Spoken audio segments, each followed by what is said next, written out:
I would like to read a group of 4 sonnets which come from a larger collection. So, here we go.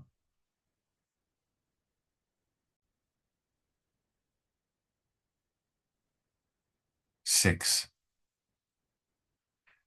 It's vile to be a puppet made of meat, subject to the pains that flesh is heir to be afraid in ways I do not care to, like knowing this whole shit show ends in anguish and defeat. And so I turn to this or that distraction, trivial, imprudent, or profound.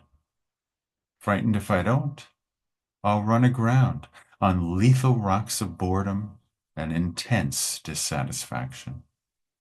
Nay, worse, a kind of existential nightmare in which I'm in a prison made of flesh, reminded of indignities afresh each time some new pain comes, that I'm afraid will shortly flare into horrors unfamiliar and of woe of which I cannot now conceive, but which will lay me low.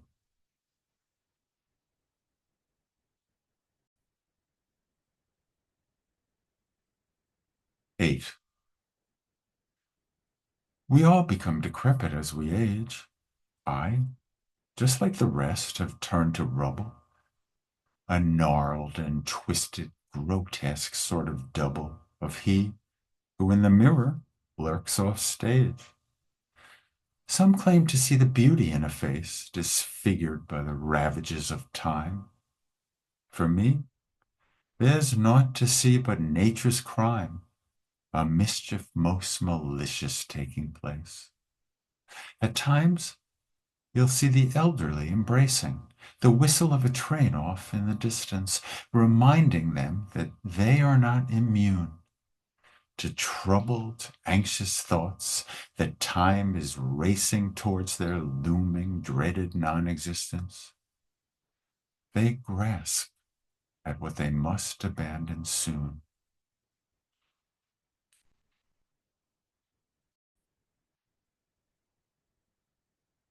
9.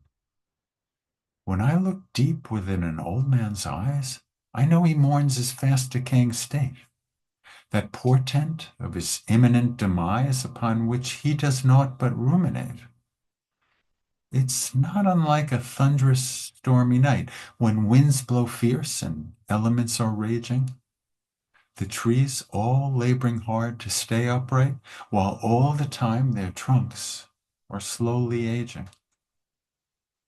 Those toothless men and heaving, wind-snapped trees struggle long and hard against the seasons, that moment which will bring them to their knees.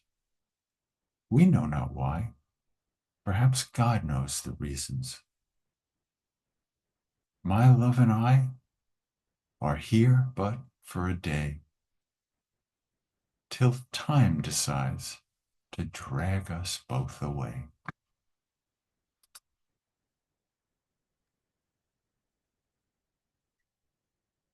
10. When sleep has vanished, where am I to turn? For help to face the nightmare that is day, the throbbing, anxious head and eyes that burn, the hell through which I cannot find my way.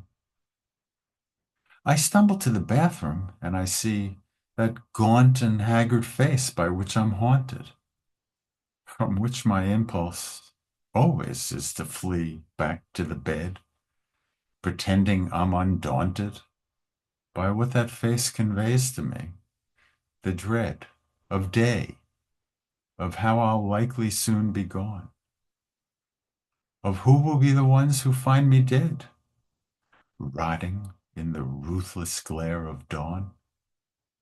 The perk? That I'll no longer be in pain.